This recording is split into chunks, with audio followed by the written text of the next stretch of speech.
Whether called medical alarms or medical alerts, PERS, Personal Emergency Reporting Systems, provide confidence and peace of mind for the sick, elderly, and disabled and their families.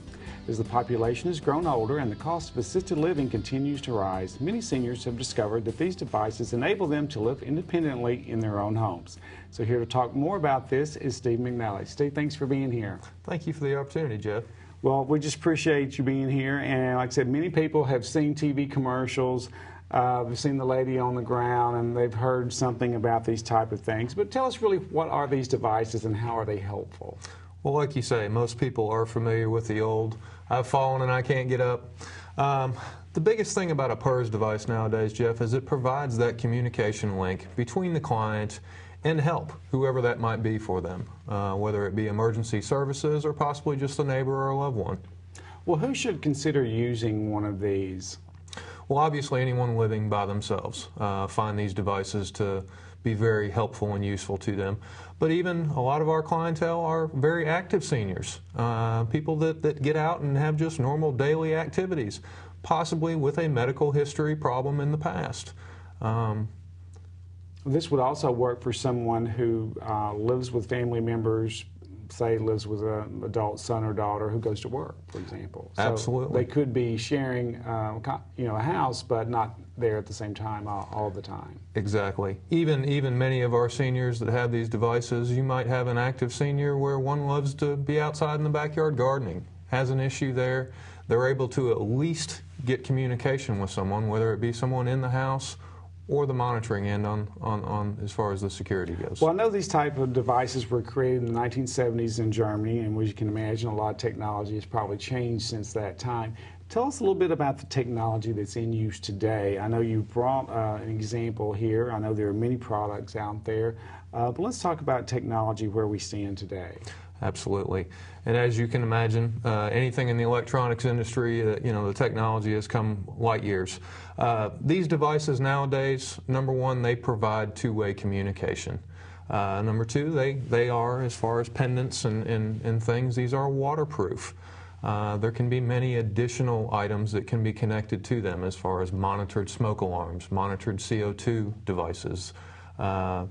Inactivity reporting is a capability of the device that it now, can... What do you mean by inactivity reporting?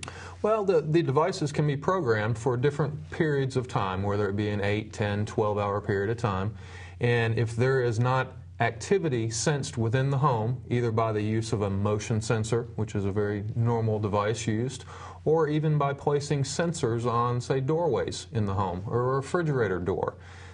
These are typical areas that you will see activity in the home, and if we don't see that or the device does not pick that up by its sensors, that will alert the appropriate personnel as well. So it kind of works both ways, or can be set up to work both ways.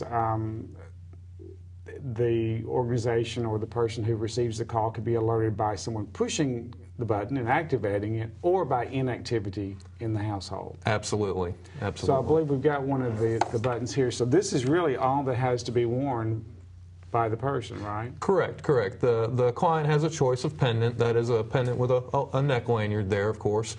They can be wristband worn. They can be worn as a pager on the hip. Just depends upon what the client's preference is. These pendants are all waterproof, so it allows you to use them in the bath or shower, where over 50% of slip and falls happen within the home. Well, now who gets these calls? Well, the calls when the pendant is depressed or one of the other peripheral devices signals the base station that there is a problem, that call is then directed to a central station. It is a UL-listed central station we use right here in Pensacola, so it is a local company as well. There, the person gets someone that has been trained to deal with medical-related situations. What type of training do they actually get, as far as being able to talk people through certain things, or to ask them questions? If they call them back, do they call them back? Do they call someone else? When do they call an ambulance, for example? Sure. The button is depressed, you get that person on central station that has been, as I said, specifically trained to deal with various medical situations that do typically happen in the home. From that point, they will communicate through the base station with the client, find out the particular needs, what's going on in the home.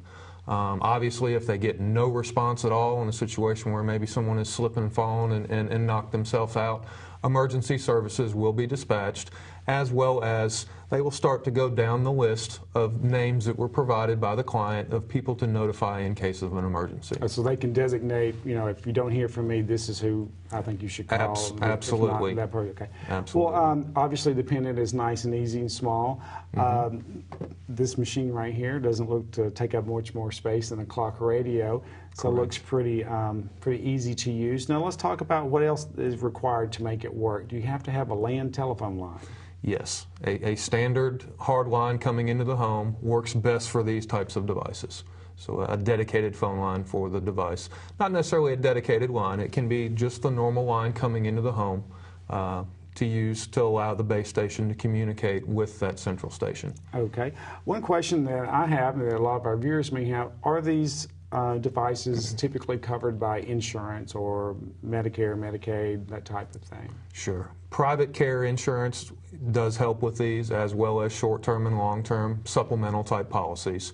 Presently, Medicaid and Medicare do not help with the cost associated with these units. So, but there are some conditions, and they would just need to talk with the company that they're working with and their insurance company to see what they may be able to work out. Exactly, exactly. It is different insurance carriers have different requirements as far as what they would need. Okay. For those who just need to pay for the service, just on average, I know we're talking about a huge industry, but what are the average costs per month to operate one of these systems? These PERS devices, typically an upfront cost of anywhere from $200 to $400. And a lot of that will depend upon additional supplemental devices that go with them. And then we're looking at a monthly rate of less than, or excuse me, a daily rate of less than what a cup of coffee would be. You're looking at about 87 cents a day for the monitoring service. Well, in terms of security and safety, you know, everything is worth it. So we appreciate you being here, and thank you, Steve, and provide some great information for our viewers. Thank you, Jeff. Thank you.